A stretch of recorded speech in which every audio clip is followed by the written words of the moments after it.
Hello, Aries Loves. Welcome back to my Purple Aries channel dito sa YouTube. And medyo kakaiba ang gagawin nating video for today. Bali, makeup tutorial-ish siya na parang get ready with me-ish na video. Kasi nagbabalak ako mag-film ng mga question and answer, haul video, at kung anik-anik pa. Pero gusto ko sana gumawa ng makeup tutorial, but wala pa akong naiisip na idea kung ano yung gagawin kong makeup tutorial. Kaya inisip ko, magmi-makeup na lang ako sa tapat ng camera na live, na hindi man actually live kasi recorded na to. Pero yung wala pa akong naiisip, bali mamimili na lang ako kung ano yung mga nasa harapan ko, ganyan. Tapos papakita ko sa inyo kung ano kaya mas maganda, ganito, ganyan. Basta parang get ready with me video lang siya. And yun lang, wala pa talaga akong naiisip. Kaya let's start, mga bebeher. So, ayan. Ayos. At magto-toner na muna ako as usual. Ang gagamitin ko naman for today is yung Royal Beauty Pinkish Glow. Ayan. Okay. At, ayan, toner na tayo. Iwasan yung eye area, katulad nung sinabi ko sa mga previous video. Na moisturizer. This is Clean and Clear Essentials Moisturizer. Ito yung mga dry areas ko eh. Pag oily yung skin nyo, pwedeng mag-focus na lang kayo dun sa mga medyo dry or may mga dry patches, ganyan. Hindi ko alam kung ano gagamitin natin. Foundation. So, ano ba magandang gamitin? Dahil naka-purple ako. Teka lang ha. Oops. Dahil naka-purple ako today. Shake. Ito ang gagamitin ko. Yung Sansan HD High Definition. HD. Yan, in beige. Ang color ko ay beige. So, yun. Ito yung itsura niya. At gagamitin ko na yung brush na binigay sa akin ng Pretty Angel Shop. Kaya wait lang, kunin ko lang. Okay? Saglit lang. Okay, I'm back. And ito maraming nagsabi sa akin na talagang maganda to. Ito yung Moonkini na brush from Pretty Angel Shop. Pasensya na kayo mga sis, hindi ko alam kung magkano siya. Pero puntahan nyo na lang si Pretty Angel Shop sa may Instagram. Lalagay ko yung link down in the description box para malaman nyo kung magkano siya. And since bago pa siya, hindi ko pa siya na wawash. Yes, nawawash. Konyo tayo dito. Hindi ko pa siya nawawash eh. Kaya, lilinisan ko muna siya ng makeup brush cleaner from Jazzy Collections. Nakalimutan ko na kung magkano. Around 500 or 400-ish. Yes, ish. So, lalagay ko lang dito siya sa tissue. Parang ganyan. Yan. Tapos, itong brush, gaganyan-ganyan na natin. So, yun. Para medyo malinis. Kasi, syempre, galing to sa factory. Hindi naman natin alam kung malinis na siya. Kaya, I suggest, pag bago yung mga brush nyo, linisin nyo na muna, o kaya sprayan nyo ng alcohol. So, yun, kung wala kayong brush cleaner, ganyan. At mabango yung brush cleaner na yan. So, okay. So, ito na yung product na kapag pump na tayo kanina. Lagay na natin siya sa ating face. Ganyan.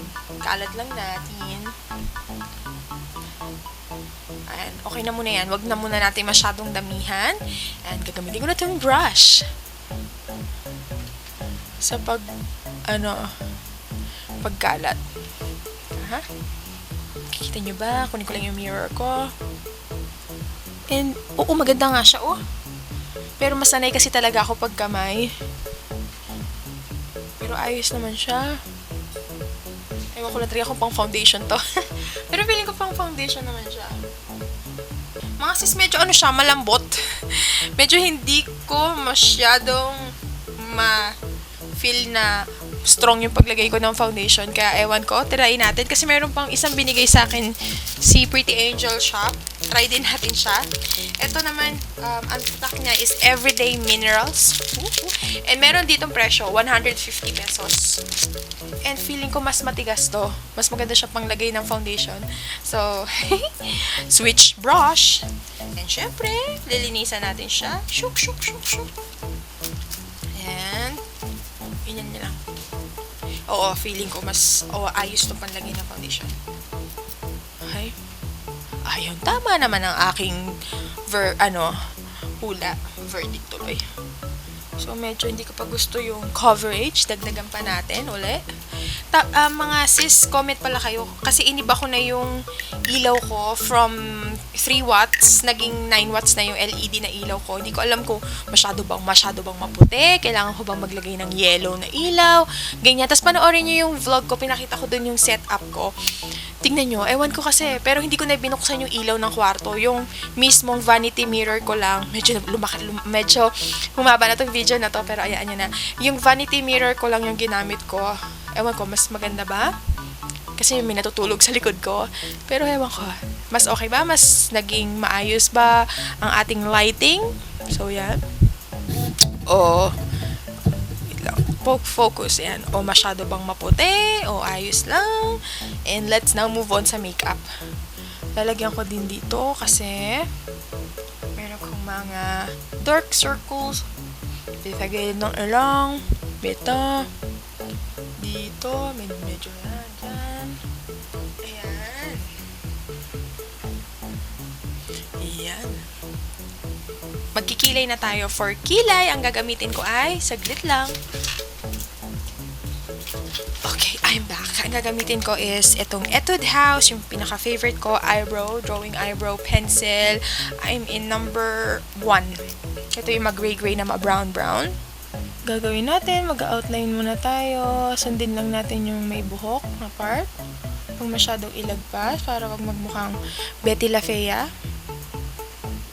Tapos, sobrang dahan-dahan lang yung pag-stroke ng color. Feathery strokes. Tapos, lagay tayo ng buntotots.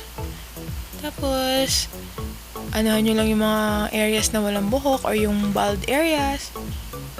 Kulayan nyo. Basta ito, ang technique para talagang natural. Wag nyong kukulayan to ha. Yung malapit na sa gitna ng ilong. Wag. Para hindi magmukhang peke-peke. Yan. Ganyan lang. Tapos mamaya na natin yan. Itong sa kabila naman. I-brush na natin siya ng spoolie. Ito yung spoolie yung parang mabalahibong mascara wand. So, yan. Brush na lang. Okay, let's now move on sa eyeshadows. Bali, ang gagamitin ko eyeshadow is yung mga binigay ni Sis Nika. So, ito yung mga yon. Ito yung EB Advance na Sunset Cafe. Ito yung kulay niya. Ganda-ganda. And ito naman yung Pinkies Collection Double Eyeshadow. Yung isa purple, yung isa brown. So, yan. So, unahin na muna natin is yung eyelid primer. So, wala akong eyelid primer. Kaya, ang gagamitin ko lang is ito lang yung gagamitin ko. Ito yung Sansan HD na concealer.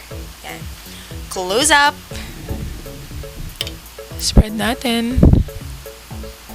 Ang ilalagay ko muna is this, yung color brown. Ito yung magiging transition color natin.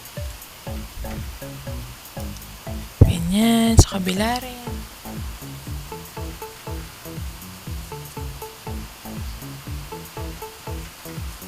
Ito yung magkikreate ng look na deep set yung ating mata. Tapos, i-blend lang natin siya. Para hindi siya harsh tignan. Ayan, ang gagamitin ko naman dito is ano kaya maganda? This. Itong parang brownish shade. Kunin natin. Kunin natin sa kabila.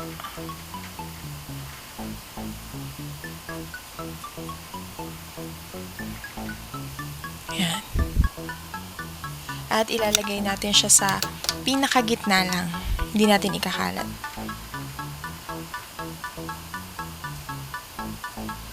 Doon na tayo sa pang-smoky effect. Kukunin ko na to. Itong shade na to, parang ma-purple. At ilalagay ko na siya dito. Sa ating outer V.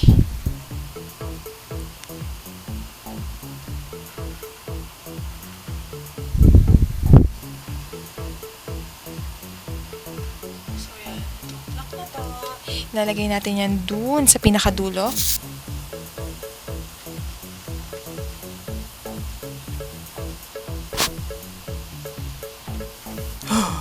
Siyempre, medyo harsh pa siya tignan, kaya ating i-blend. Itong purple, gagamitin natin to. Ilalagay natin sa ilalim ng ating eyes.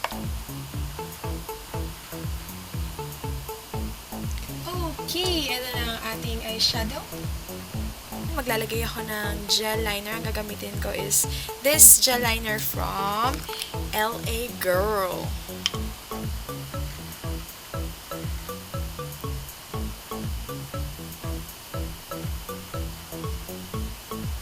And maglalagay ako ngayon ng false eyelashes. And ang gagamitin ko is this. Ito yung Taiwan false eyelashes. Nakuha ko din ito from Pretty Angel Shop. Kaya ito yung itsura niya. Ayan. Natural na natural siya. Para talaga siyang buko. Pakita ko sa inyo. Close up. Ayan yung kanyang itsura. So, nakikita nyo. Para siya talagang buko.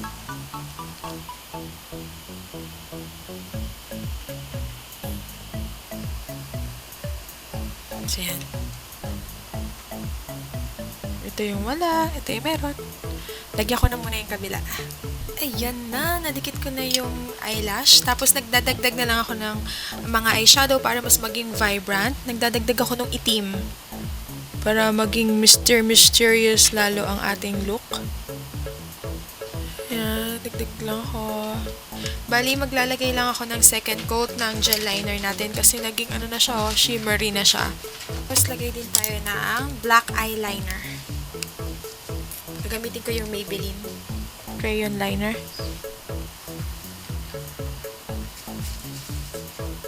Okay, tapos na ang ating look sa mata. Magka-curl na lang tayo ng lashes para magsama yung dalawang peke at yung totoo.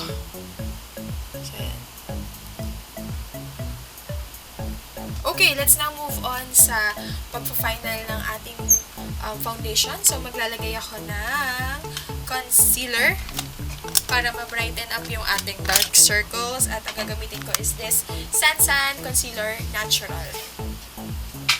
Dito sa nose bridge. O yung mga areas na gusto kong i-highlight. Tapos, patting motion lang. Patting motion.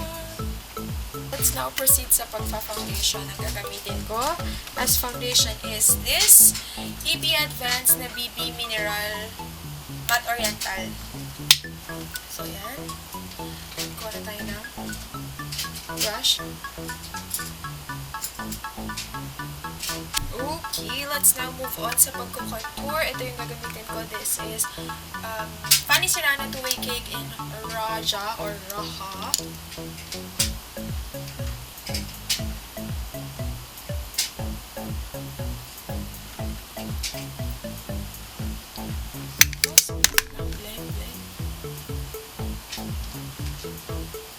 Let's now move on sa blush.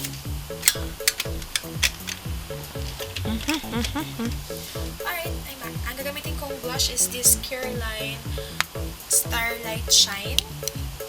So, yan, tsura na. Medyo peachy-peachy lang siya. Doon natin siya ilagay sa taas nung pinang-contour natin. At now, magkukontour na rin tayo ng ilong. Ang gagamitin ko is this. Ito yung Fanny Serrano ko na eyebrow powder. Pero, favorite ko siyang ginagamit as contouring powder. I-blend lang natin siya.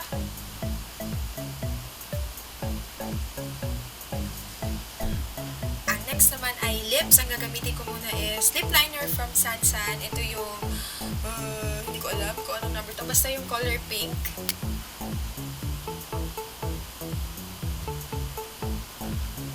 Ang itatap ko sa kanya is this EB Famous Watermelon. Galing ito kay Sis Nika. So, ito yung tsura niya, yung shade niya.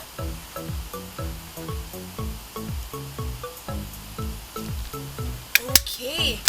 So, I think tapos na. Ang kulang na lang sa atin is highlight. And for highlight, ang gagamitin ko pa rin is itong Ever Belen na Sunset Cafe. Ito yung pinaka nasa gitna. Yun yung gagamitin ko pang highlight nitong Cupid's Bow. Maglalagay lang tayo para pauti-pauti yung itsura.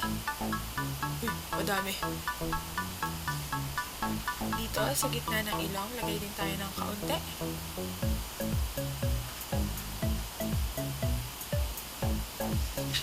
Ayan, tapos, hindi natin kalimutan yung tear duct area. Sa paglalagay sa tear duct area, ang gagamitin ko is this sponge applicator.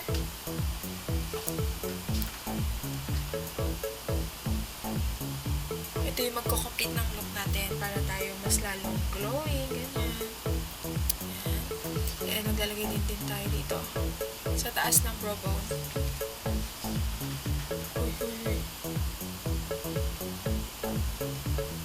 Para mas mukhang defined ang ating kilay.